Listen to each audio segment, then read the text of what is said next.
నమస్తే అండి, నేను మీ బోనశ్రీను. నేను రీసెంట్గానే ఒక స్టోరీ అన్నానండి. ఆ స్టోరీ అన్న తర్వాత నాకు అనిపించింది అందులో ఏదో తప్పు జరిగింది నాకు అనిపించింది. ఆ స్టోరీ ఏదో మీకు చెప్తాను. తప్పు జరిగిందో లేదో మీరే చెప్పాలన్నమాట.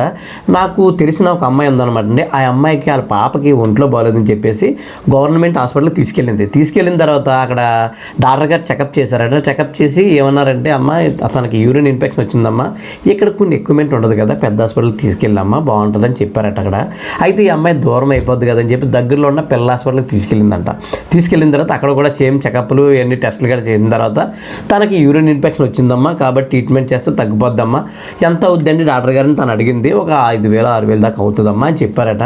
అయితే బాగా లేనరకమండి, మా దగ్గర డబ్బులు ఏమి లేవు, ఆరోగ్యశ్రీ ద్వారా ఏమైనా పని అవుద్దా అని చెప్పి నిజంగా అడిగిందమ్మ. నాకు తెలిసిన బట్టి నిజంగా అమ్మాయి లేనరకమే. దాని గురించి అలా అడిగింది, తను తెలుసో తెలియక అడిగితే సరే పని అవుద్దమ్మా పలానా హాస్పిటల్కి వెళ్ళని చెప్పి ఆ డాక్టర్ గారు చెప్పారట. తను ఏం చేసిందంటే తను ఆ హాస్పిటల్కి వెళ్ళిందండి. వెళ్ళిన తర్వాత హాస్పిటల్లో జాయిన్ చేసుకున్నారు ఆరోగ్యశ్రీ ద్వారా ట్రీట్మెంట్ మాత్రం ఒక గట్టిగా అయితే 6 రోజులు అయితే 7 రోజులు దాన్ని డిశ్చార్జ్ చేసేస్తారు.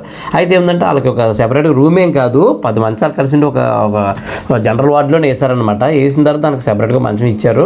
అయితే అక్కడ పిల్లకైతే ట్రీట్మెంట్ అయితే బాగానే జరిగింది. 7 రోజులు భోజనం పెట్టారు, రూము ఫ్యాను అన్నీ బాగానే ఉన్నాయి. అయితే ఏంటంటే ట్రీట్మెంట్ నిమిత్తం 7-8 రోజులు ఉంచుకోవాలి కదా, అమౌంట్ పడకో ఏటో నాకు తెలియదు.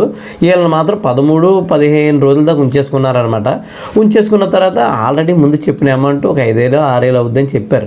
అయితే ఏంటంటే సరే జాయిన్ చేసుకున్నారు కాబట్టి పోనీ ఒక 10,000-15,000 వేసుకుందాం. కాబట్టి నాకు అనిపించింది ఇలా ఆరోగ్యశ్రీ ద్వారా వచ్చిన అమౌంట్ అక్షరాల 65,000 రూపాయలు వచ్చిందంట. అంటే అమ్మాయి సంతకం పెడదు కదా సిప్ మీద. ఎవరైనా సరే ట్రీట్మెంట్ చేయించుకున్న వాళ్ళు గవర్నమెంట్ నుంచి వచ్చిన అప్లికేషన్ మీద సంతకం పెట్టాలన్నమాట, దాని మీద అమౌంట్ ఉంటుంది. ఆ అమౌంట్ అయితే మాత్రం 65,000 ఉందన్నమాట. తర్వాత నాకు ఈ స్టోరీ అంతా చెప్పింతాను. అయితే అనిపించింది ఈ ట్రీట్మెంట్కి అంత ఖర్చు అవుద్దా అని నాకు అనిపించింది. జస్ట్ అమ్మాయికి వచ్చింది యూరిన్ ఇన్ఫెక్షన్ అనమాట, పాస్ పోసినప్పుడు మండుతుందని చెప్పింది పాప, అంతే. అయితే దానికి ఎంత ఖర్చు అవుద్దా అసలు నాకైతే తెలియదండి. మీకు ఏమైనా తెలిస్తే కామెంట్ చేయండి. నాకైతే ఇందులో ఏదో ఒక ఫ్రాడ్ ఏమైనా జరిగిందా అని నాకు అనిపించింది సుమా.